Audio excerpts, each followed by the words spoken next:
The metal door slammed shut behind me before I even understood what was happening. 1 second I was walking through a quiet corridor with my scanner in hand, checking old wiring panels for salvage value. The next second, red light flooded the hallway, and every screen on the wall went black at the same time. Not one after another, all at once, like something had reached out and pressed a single switch. My name is Mira Voss. I am 19 years old, and I work salvage on abandoned stations for a small crew that barely trusts me with anything more than inventory lists. That morning, they sent me down to the lower decks of an old research station while the rest of the team worked 3 floors above me on the reactor core. It was supposed to be the easy job, the safe job. Walk around, scan old equipment, note down anything worth selling, and stay out of everyone's way. I stood frozen in the dark hallway, my scanner still glowing faintly in my hand, the only light left in the whole corridor. My breathing sounded too loud. I pressed the comm on my wrist. "Captain Croft, come in. The lights just went out down here."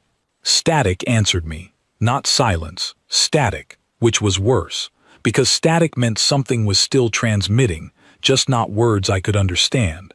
I tried again. "Daniel, do you copy? Something happened to the power." Nothing. I turned my scanner toward the nearest wall panel, the one with the small camera bolted above the door frame, the kind every station like this had every few meters so command could keep track of anyone working inside. Its little green light was gone. Dead. I checked the next one down the hallway. Also dead, and the one after that. They were not broken altogether. They were going out one at a time, in order, moving away from me and further down the corridor, like something was walking past them and switching each one off with a touch. I told myself it was a power fault. Old stations had power faults all the time. Wires rot, systems fail, connections spark and die. That was the explanation I wanted, and for about 10 seconds I almost believed it. Then I heard the sound. It was not loud, it was not close. But it was there, somewhere down the dark end of the hallway, a slow dragging sound against metal flooring, followed by a long pause, and then the sound again. Not footsteps. Nothing that walked on 2 legs made a sound like that. It was heavier, wider, and it moved with no hurry at all, like it already knew I had nowhere to go.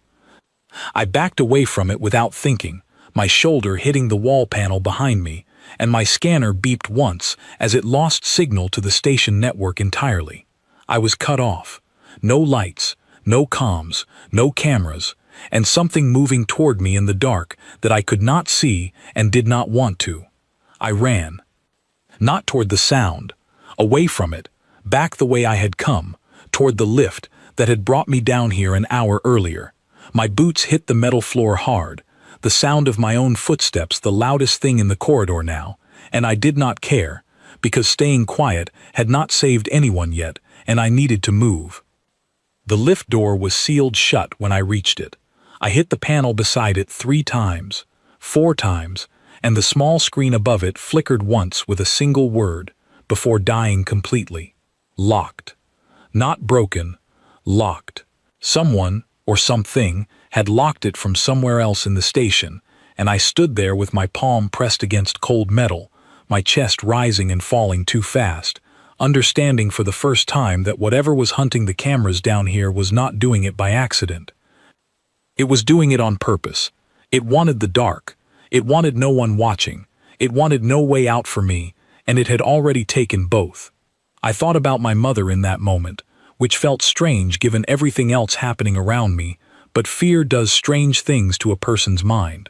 She flew rescue ships for 20 years before she retired, and she used to tell me that the worst mistake anyone could make in an emergency was waiting for someone else to fix it first.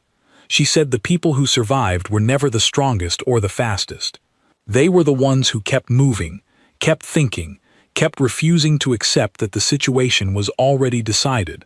I had joined this salvage crew 8 months ago, the youngest member by nearly a decade, and most days I still felt like I had to prove I belonged here at all.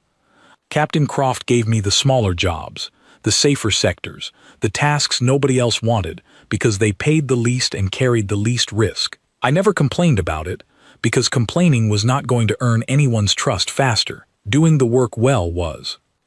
Standing in that dark hallway, cut off from everyone, I understood with sudden and painful clarity that no amount of careful, quiet competence was going to save me now. Whatever was on this station did not care how good I was at my job. It only cared about what I would do next. I turned my scanner light toward the maintenance hatch beside the lift, the kind of narrow crawlway used by station engineers decades ago before anyone thought to seal it properly. It was small, barely wide enough for my shoulders, but it was open, and open was more than I had anywhere else. The air in the corridor felt colder than it had a few minutes earlier, or maybe that was only my own body reacting to fear, every muscle tightening at once, my skin prickling like something was standing far closer than the sound suggested. I kept my scanner light low, pointed at the floor instead of straight ahead, because some old instinct told me that a direct beam of light might be easier to notice from a distance than a soft glow near my feet. Behind me, far down the corridor, the dragging sound stopped. The silence that followed was worse than the noise had been. I did not move. I did not breathe. I stood with my hand on the hatch and listened as hard as I have ever listened to anything in my life, waiting to hear it start again, waiting to know which direction it was coming from. Nothing came. No sound, no footsteps, no dragging, just the low hum of dying power lines somewhere deep in the station walls, and my own heartbeat pounding so hard I could feel it in my throat. I pulled the hatch open and climbed inside. The crawlway was narrow and cold, lined with old pipes that had not carried anything in years, and my scanner light bounced off metal walls in every direction as I pulled myself forward on my elbows. I tried the comm again once I was inside, keeping my voice as low as I could. "Lucy, Owen, anyone, I need someone to hear me." For a moment, there was only static. Then, faint and broken, a voice cut through. "Ira, here, get to the core." It was Lucy. My chest loosened for half a second, just knowing someone else was still out there, still transmitting, still alive enough to try. Then the static swallowed her voice whole and did not give it back, no matter how many times I called into the dark. I kept crawling. The pipe bent downward after a few meters, sloping toward a lower level of the station I had not been assigned to and had no map for. I did not have a choice. Going back meant going toward the sound. Going forward meant going somewhere new, somewhere I did not know, but somewhere the thing behind me might not know either. The crawlway opened into a wider maintenance shaft, and I dropped down into it as quietly as I could manage, landing on my feet in a room filled with old storage crates and broken equipment covered in years of dust. My scanner light swept across the room, and that was when I saw the writing. It was scratched into the metal wall by hand, deep enough that whoever made it must have used something sharp and worked at it for a long time. Not words in my language. Symbols, curved and strange, the kind I had only ever seen in old company records about a species that used to run stations like this one before humans ever came out this far. Below the symbols, someone had carved something else. Numbers. A count. Line after line of small marks, grouped in sets of 5, going on and on across the wall until they ran out of space and continued on to the next panel. I did not know what they were counting. I did not want to know. But looking at that wall, at hundreds of small marks made by hands that were no longer here to explain them, I understood something I had been trying not to understand since the lights went out. Whatever this station used to be, it had not been a research post. Not really. Something had been kept here, studied here, counted here, one mark at a time, by people who eventually stopped making marks at all. And now the cameras were dead, the lift was locked, my crew's voices kept vanishing into static, and I was standing alone in a room built to remember every single thing that had ever been trapped inside these walls, with no way out. My scanner beeped softly, low battery, one small mercy at the worst possible moment. I killed the light to save what little power it had left, and the room dropped into total darkness around me. Somewhere above me, faint and distant, I heard the dragging sound begin again. It was closer than before. I stayed still in the dark storage room for what felt like an hour, though my scanner told me later it had only been 6 minutes. 6 minutes of standing with my back pressed against a wall, covered in scratched symbols, listening to a sound that came closer, then stopped, then came closer again, like something pacing outside a door it had not yet decided to open. When the sound finally faded, moving away from the room instead of into it, I let out a breath I did not know I had been holding. My legs were shaking. I sat down slowly on an old crate, my scanner dark in my lap to save its last bit of power, and I made myself think instead of panic. Panic was not going to get me back to my crew. Thinking might. I turned the scanner on for only a few seconds at a time, just enough to check my surroundings, then killed the light again before it could give away where I was. In one of those short bursts of light, I found something on the far wall I had missed before. A small terminal, old and covered in dust, built into the wall beside a row of storage lockers. Its screen was dark, but there was a faint red light blinking beside it, which meant it still had power running somewhere deep inside it. I crossed the room carefully, feeling my way along the crates, and pressed my palm against the panel beside the terminal. It took 3 tries before the screen flickered weakly to life, casting a dim blue glow across my hands and the wall in front of me. Old files filled the screen, station logs written in a language I did not recognize, but beneath them, someone had added a translation layer at some point, probably by an earlier human crew that had passed through here before mine. I began to read, my fingers scrolling slowly through lines of text, my other hand still pressed over the small speaker on the terminal to keep any sound from carrying too far. The station had not been built for research the way I first thought. It had been built for containment. A holding site, established generations ago by a species called the Kael'th, who studied other life forms across the galaxy from a careful distance, always through screens, always through cameras, never up close. The logs were careful never to name what exactly they were containing here. They only ever called it the subject, over and over again, page after page, subject this and subject that, as if giving it a name might make it more real than they could bear. One entry, dated long before I was born, caught my eye more than the others. Subject continues to demonstrate patience beyond expected parameters. It does not attack when first given the opportunity. It waits. It watches how each new life form reacts to fear before choosing how to proceed. This behavior has been observed across every species introduced to containment thus far. We believe it studies us as closely as we study it. I felt my stomach turn cold reading that line. It did not act quickly. It watched first. It wanted to understand what made each new creature different before it did anything else. And now, somewhere in this station, it was watching me. I scrolled further and found entries describing failed attempts at communication, careful researchers trying for years to establish any kind of understanding with the subject, offering food, offering light, offering isolation, testing every method they could think of to learn whether it could be reasoned with at all. None of it worked.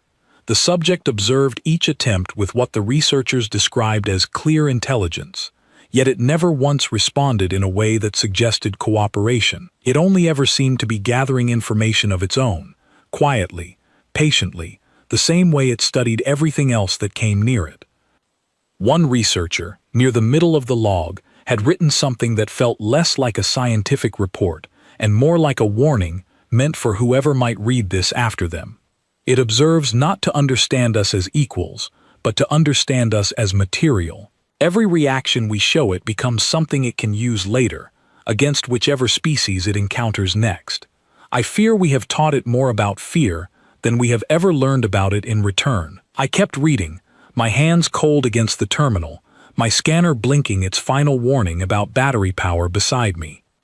The final entries were short, rushed, nothing like the careful scientific reports that came before them. The last one was only a single line, typed so quickly the translation software struggled to make sense of parts of it. Containment breach. No further transmissions expected. Do not send additional crew. After that, nothing. No more entries. Whoever wrote that last line had never written another one, and the station had sat here in silence ever since, sealed and forgotten, until my crew found it on an old salvage registry and decided it was worth the risk. I pressed my comm again, keeping my voice as quiet as I could manage. "Lucy, if you can hear me, do not come down here. Whatever is on this station, it is not station equipment. It is the reason nobody who worked here ever left. Stay on the upper decks, stay near the reactor, and get everyone off this station the second you can move the ship." Only Static answered. I did not know if she had heard any of it, but I said it anyway, because saying nothing felt worse. The terminal screen flickered and died completely a moment later, its last bit of stored power finally spent, and the room dropped back into full darkness around me. My scanner beeped one final time and shut off on its own, its battery gone, leaving me with nothing but my own hands in front of my face, and no way to see even those. I forced myself to stand. Sitting still in the dark, waiting for something to find me, was not a plan. It was surrender, just a slower version of it, and I was not ready to give up that easily, not after reading what happened to everyone who came before me. I moved along the wall with my hands out in front of me, feeling for the shape of the room, counting my steps the way I had been taught during emergency drills years ago, back when I thought the worst thing that could happen on a salvage job was losing a paycheck over damaged equipment. My fingers found the edge of a doorway eventually, cold metal under my palm, and I pushed it open slowly, one careful inch at a time, worried about what sound it might make. It opened without a sound at all, hinges silent, and I stepped through into a corridor that was, impossibly, faintly lit. Not by station power, by a thin strip of emergency lighting running along the base of the floor, the kind of backup system built to survive even total power failure, glowing a dim green just bright enough to see the outline of the walls and nothing more. I followed it, moving as quietly as I could, my back never fully turning away from the darkness behind me. The corridor curved and split twice, and both times I chose the path that seemed to lead upward, toward the decks where my crew had been working, hoping the layout of this station made even a little sense. At the second split, I heard it again, the dragging sound, closer now than it had been in the storage room, close enough that I could tell it was coming from somewhere behind me and slightly to my left, moving with the same unhurried pace as before, like it had all the time in the world and knew I did not. I stopped breathing through my mouth and started breathing through my nose instead, slow and controlled, trying to make even that small sound disappear. I pressed myself against the wall beside an old supply closet and waited, my heart slamming against my ribs so hard I was sure it could be heard from the other end of the corridor. The dragging sound reached the split in the path and paused. I did not move. I did not blink. I stood frozen in the dim green light and waited to find out which direction it would choose, my whole body ready to run the instant it chose wrong. It turned away from me, moving down the other branch of the corridor, the sound slowly fading as it went. I did not move for a long time after that, long enough that my legs began to cramp from standing still, long enough that I started counting my own heartbeats just to have something to focus on other than fear. When I finally judged it safe enough to move again, I pushed forward down the path it had not taken, moving faster now, driven by the small, sharp hope that I might actually be gaining distance instead of losing it. The corridor here was lined with old crew quarters, small rooms with their doors hanging open, personal belongings still scattered across the floors, exactly where their owners had left them. A pair of boots by one doorway, a half-finished data pad on a bunk in another. Nobody had come back for any of it, and seeing those small, ordinary details made the danger feel more real than any warning log had managed to. These had been people once, with routines and habits and lives outside this station, and something had taken all of that away from them so completely that they never even had time to gather their own boots. I forced myself to keep moving instead of lingering on that thought, because dwelling on it would not help me survive it. My legs ached from crouching and crawling for so long, and my hands stung where the metal edges of the maintenance shaft had scraped my skin raw, but stopping to rest was not an option I could afford yet. That hope lasted until I turned a corner and found the corridor blocked by a heavy blast door sealed shut and covered in warning symbols, old enough that the paint had mostly faded away. I pushed against it with both hands, then with my whole body, and it did not move even a centimeter. Sealed from somewhere else, just like the lift had been. I turned to look for another way around, and that was when I saw it standing at the far end of the corridor behind me. It did not move. It did not make a sound. It simply stood there in the dim green light, tall and still, watching me the way something watches a creature it has already decided it understands, waiting to see what I would do now that I had nowhere left to run. I pressed my back against the sealed door, my breath coming fast and shallow, and for the first time since the lights went out, I understood exactly what the old records had meant. It was not hunting me the way a predator hunts prey that fights back or flees in panic. It was studying me, patiently, the same way it had studied every creature trapped in this station before me, waiting to see how I would break. I decided, standing there with my back against cold metal and nowhere left to go, that I was not going to give it the satisfaction of watching me break at all. It watched me for a long moment, longer than any predator should have needed, and I realized with a strange, cold clarity that it was waiting for me to run. That was what every other creature in those old records must have done. Run, scream, beg, freeze completely. It had 1,000 years of watching creatures react exactly the same way, and it had built its entire understanding of fear around that pattern. I did not run. I stood there with my back against the sealed door, my hands shaking at my sides, and I forced myself to look at it directly instead of looking away. My grandmother used to say that fear only wins when you let it choose your next move for you. I had never understood what she meant until that exact second, standing in a dim green corridor with something ancient studying my every twitch.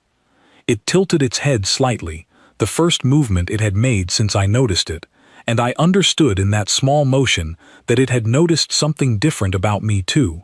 I was not behaving the way its records expected. I thought fast, the way I always did when a piece of salvage equipment threw a problem at me with no manual to explain it. I did not have a weapon. I did not have a working scanner. What I had was knowledge of this station's layout, because before the power died completely, I had pulled up half a maintenance map on my scanner while walking through the lower decks, memorizing junction points out of habit, the way my mother taught me to always know 2 ways out of anywhere before I ever walked in.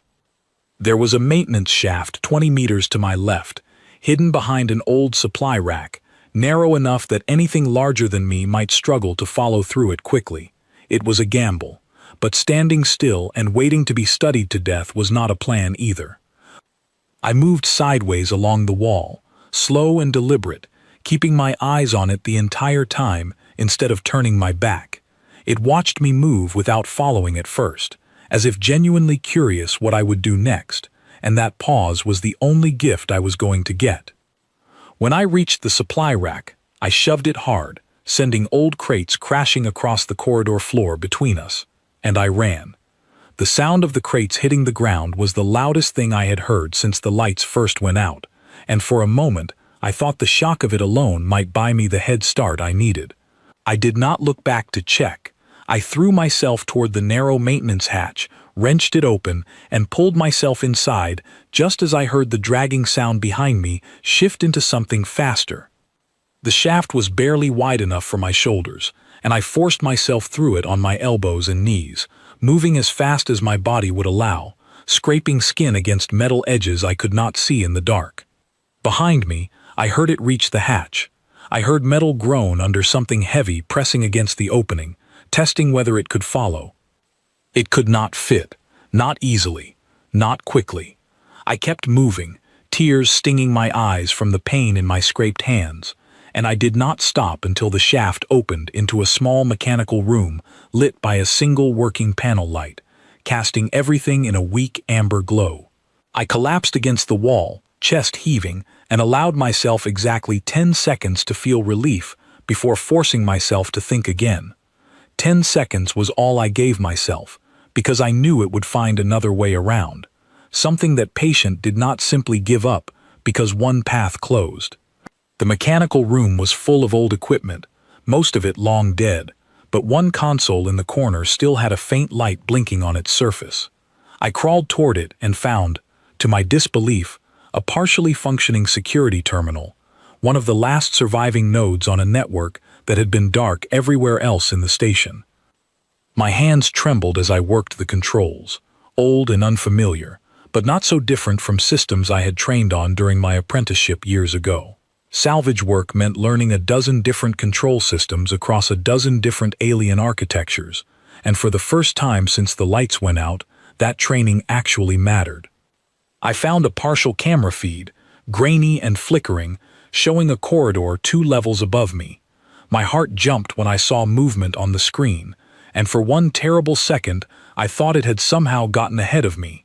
Then I recognized the shape. It was Owen, moving fast through the corridor with a torch in his hand, calling out a name I could not hear through the silent feed. My name.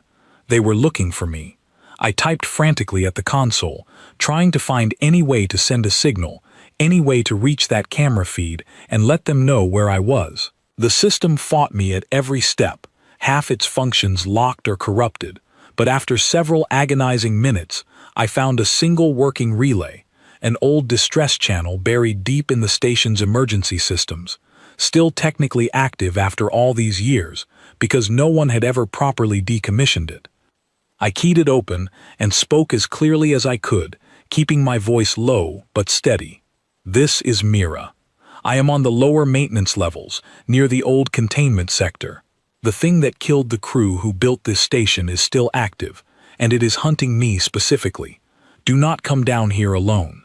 I am trying to find a way back up, but if you can lock down the upper decks and keep the ship ready to leave, I will find you. I released the channel and had no idea if it had transmitted at all, or if it had simply dissolved into the same static that had swallowed every other message I sent since this began. But saying it out loud, even into uncertainty, made me feel less like a lost creature being hunted, and more like someone still fighting for a way out. The panel light above me flickered once, then steadied, and for a brief, foolish moment, I let myself believe the station's power might be stabilizing on its own. Then, I heard the sound again, closer now, coming from a vent directly above the mechanical room, and I understood it had found another route after all. I looked around the small room for anything useful, anything at all, and my eyes landed on an old pressure valve system built into the far wall, still connected to a working coolant line from the station's dormant reactor support systems. It was old technology, but I recognized the design from other salvage jobs. If I forced the valve open, it would release a burst of pressurized gas loud enough to be heard across half the deck, and cold enough to drop the temperature in this section dramatically within seconds. It was not a weapon, but it might be a distraction, and distractions were the only currency I had left. I crawled toward the valve system just as the vent cover above me buckled inward with a groan of stressed metal, and I knew I had only seconds before whatever was up there found a way through. I grabbed the release lever with both hands and pulled with everything I had. The valve screamed open, releasing a violent burst of pressurized gas that filled the small room in an instant, dropping the temperature so fast that ice crystals formed on every surface within seconds, my own breath turning to visible fog in front of my face. The vent cover above me groaned again under the sudden temperature shock, metal contracting unevenly, and then it stopped moving entirely, as if whatever was pressing against it from the other side had pulled back, uncertain of what had just happened. I did not wait to find out for certain.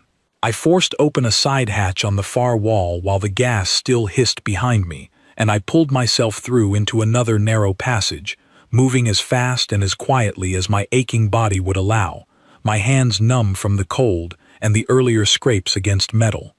The passage led upward, a steep incline I had to climb using handholds bolted into the wall for maintenance workers decades ago, and every meter I climbed felt like it took more strength than I had left. My arms burned, my legs shook. Halfway up, my foot slipped on a handhold slick with old condensation, and I hung for a full second by only my fingertips, my heart lurching into my throat before I managed to find my grip again. I did not look down. Looking down would only remind me how far a fall would take me, and how little I would be able to do about it if something reached the bottom of that passage while I was still climbing. I kept going, forcing my aching hands to find each hold one at a time, refusing to think about anything except the next handhold and the one after that.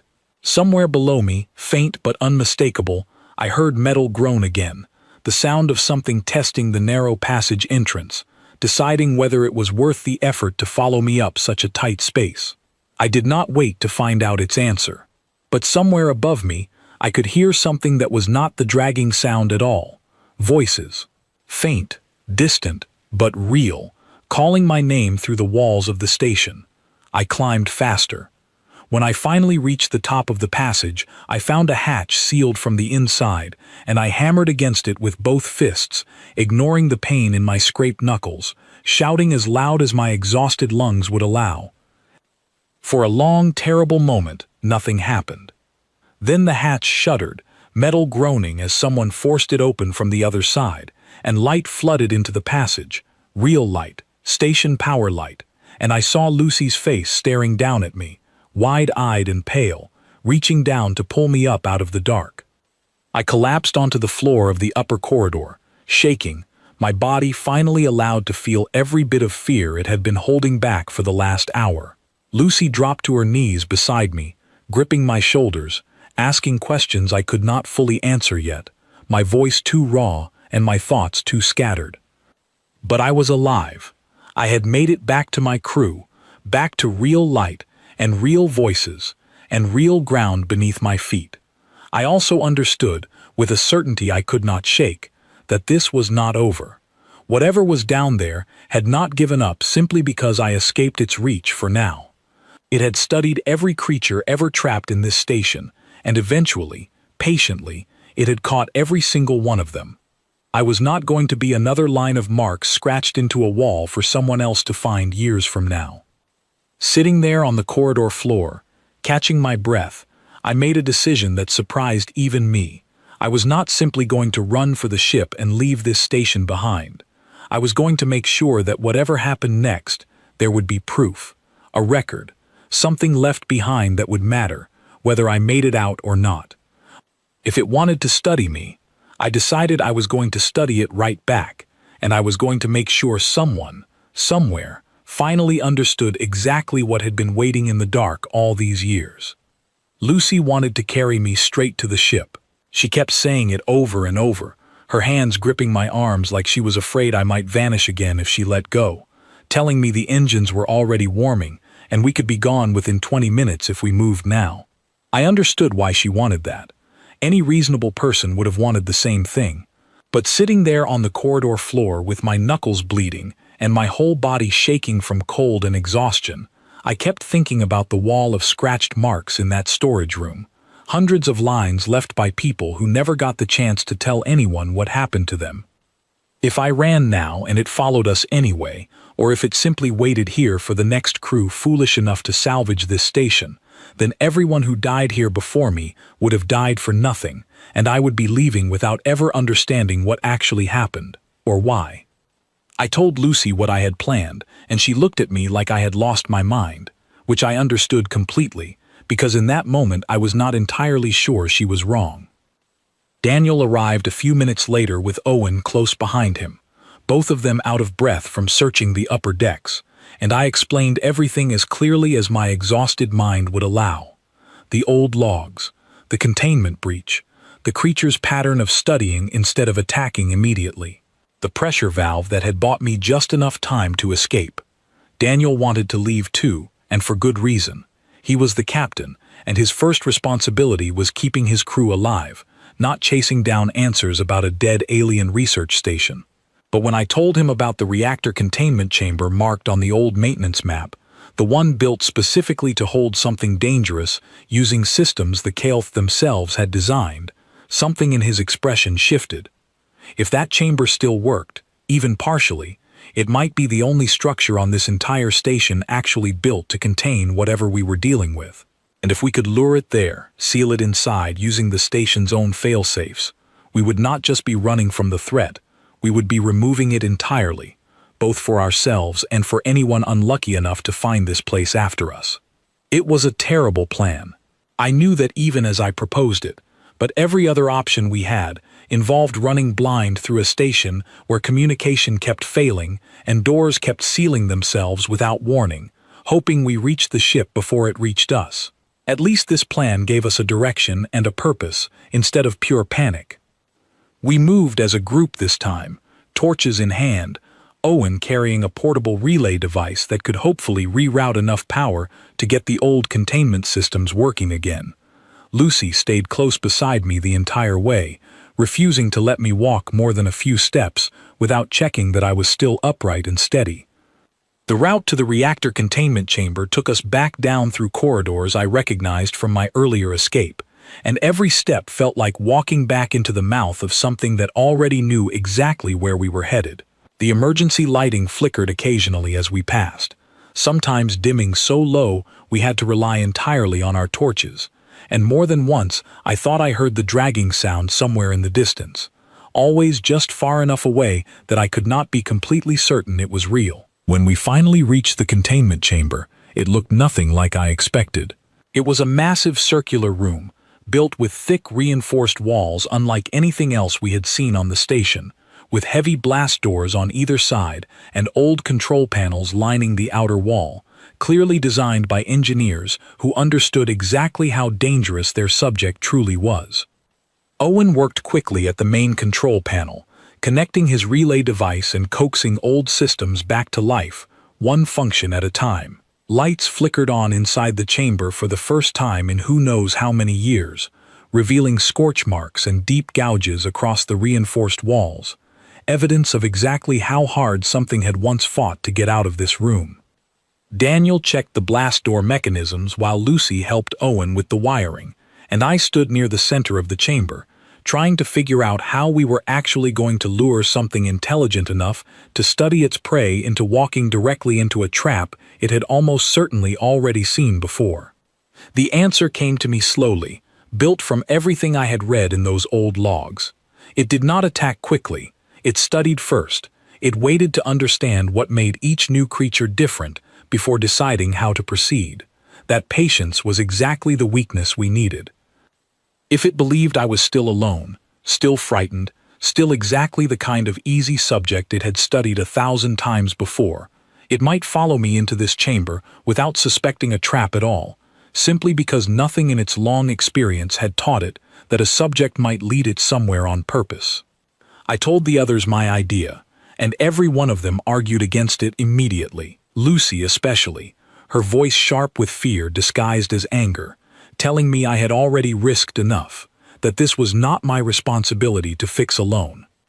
She was right, that it was not my responsibility alone, but I was the only one who had already survived an encounter with it, the only one who understood even a little of how it thought and moved. If anyone was going to walk that thin line between bait and trap, it made sense that it had to be me. Owen suggested rigging one of the old cargo drones to run ahead of me instead, drawing attention with noise and movement so I would not have to walk that corridor myself at all. It was a good idea, and for a moment I almost agreed to it, grateful for any version of this plan that kept me further from danger.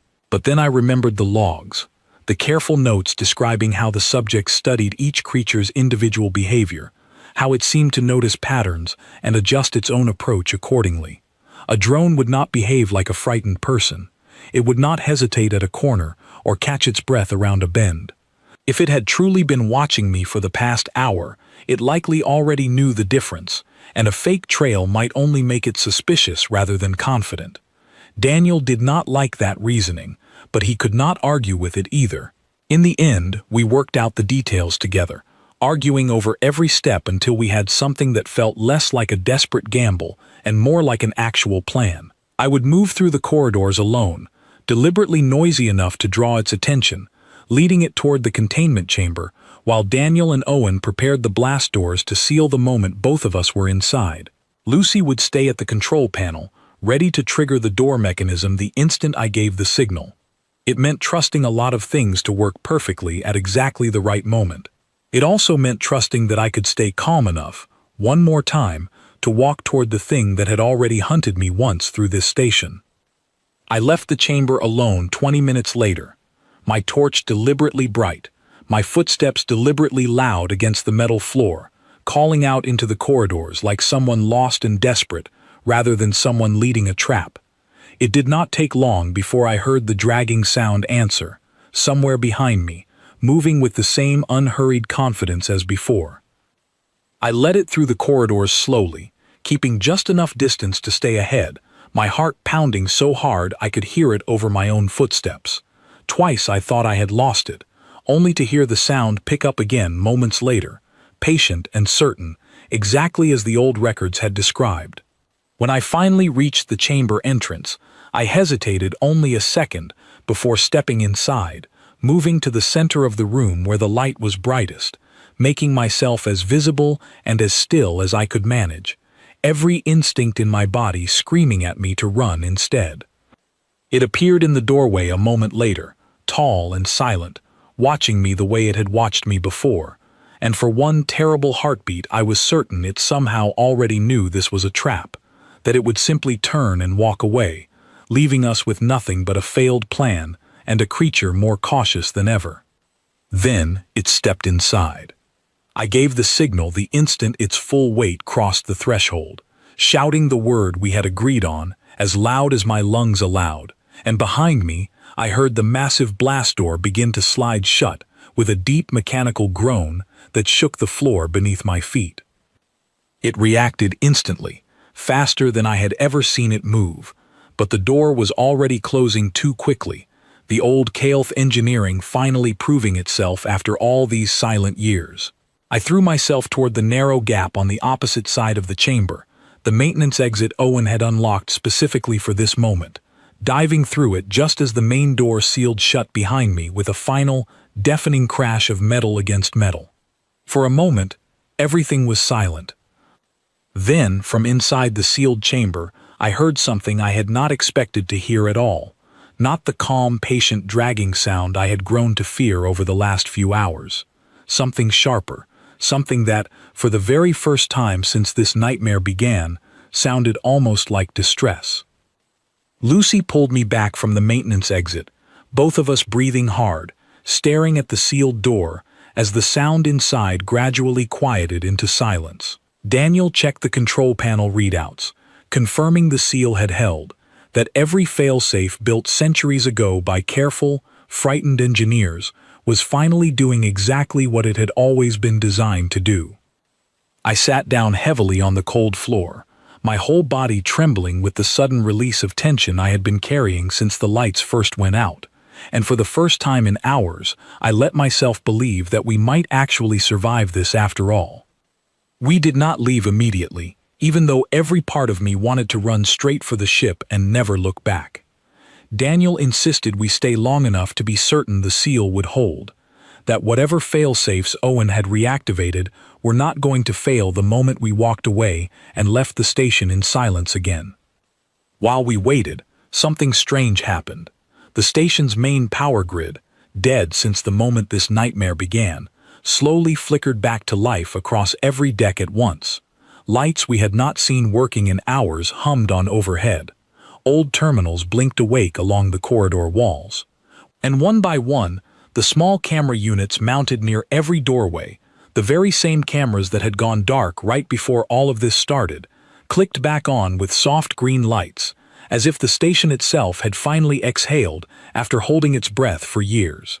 Lucy noticed it first, standing near one of the corridor cameras with her torch still raised out of habit.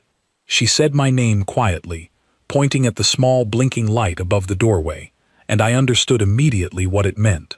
Whatever had been suppressing the station's systems this entire time, whatever intelligence or influence had reached out and silenced every recording device the moment it decided to hunt, that influence was gone now, sealed away behind reinforced walls that had finally done their job. For the first time since I stepped onto this station, there were witnesses again.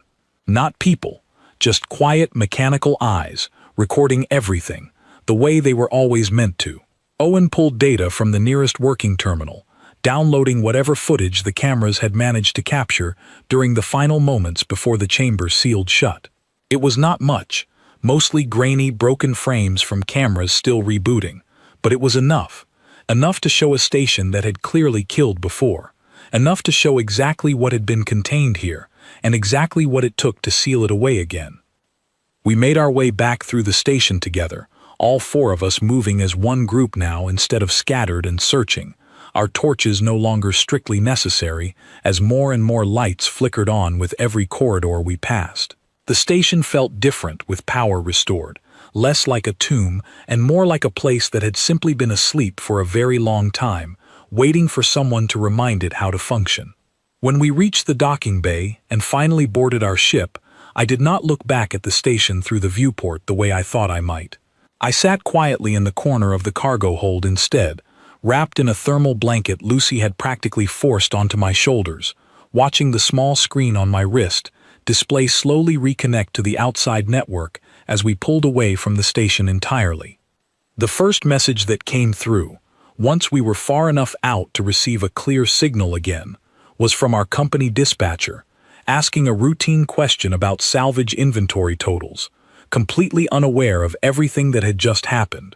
I remember laughing at that, a strange, exhausted laugh that surprised even me, because it felt so absurd that the rest of the galaxy had simply continued on as normal while I fought for my life in the dark. It took weeks for the full story to spread beyond our small crew. Daniel filed a formal report with the Salvage Authority, attaching the footage Owen had recovered, along with the translated logs I had found in that dusty storage room. I expected the report to disappear into some administrative archive, forgotten within days, the way most routine incident reports usually did. Instead, it spread further than any of us expected. Other crews who had worked containment stations built by the same species reached out, sharing stories of their own, strange occurrences they had never fully explained, sudden equipment failures, camera systems going dark for reasons no engineer could ever identify. Slowly, a pattern began to form, one that suggested this station had not been the only place something like this had once been kept, studied, and eventually lost. What struck me most, reading through the responses that came in over those following weeks, was not the fear in most of them, it was the surprise. Species far older than humanity, species that had been quietly observing us from a careful distance for longer than we even realized, seemed genuinely startled by how the encounter had ended, not with another name added to a long list of marks scratched into a forgotten wall, but with the subject itself finally, permanently contained by the very same species it had been studying. I did not think of myself as brave in the weeks that followed, no matter how many people used that word around me. I thought of myself as someone who had simply refused to accept the ending that seemed most likely at the time. Every choice I made down in that dark station, from the maintenance shaft to the pressure valve to the trap in the containment chamber, had come from nothing more complicated than stubbornness and a refusal to become another silent statistic in someone else's old research file. Lucy asked me once, sitting together in the ship's small galley months later, how I managed to stay calm enough to think clearly through all of it. I told her the truth, which was that I had not been calm at all. I had been terrified the entire time, every single second of it. The only difference was that I decided fear did not get to make my choices for me, even when it was the only thing I could feel. Sometimes, late at night on long hauls between salvage jobs, I still think about that station, sitting quiet and dark somewhere behind us, its old chamber sealed shut once again, this time with cameras watching, recording, refusing to let silence hide what happened there ever again. I think about the marks scratched into that storage room wall, hundreds of them, left by people who never had the chance to leave anything else behind. I made sure my name was not going to become another one of those marks. I made sure that whatever happened to me down there would be seen, recorded, and remembered, instead of simply disappearing into the dark the way so many others clearly had before me. People keep asking me how I survived something like that, alone, unarmed, with every camera on the station going dark right before it happened. I always give them the same honest answer. Daniel offered me a permanent place on the crew not long after we returned to port. No longer the newest member handed the smallest jobs, but someone whose judgment he trusted enough to bring into every decision that mattered. I accepted, though I told him honestly that I did not know if I would ever feel entirely comfortable walking into another abandoned station again. He said that was probably a healthy thing to feel, and that anyone who walked away from something like that without any fear left in them likely was not paying close enough attention.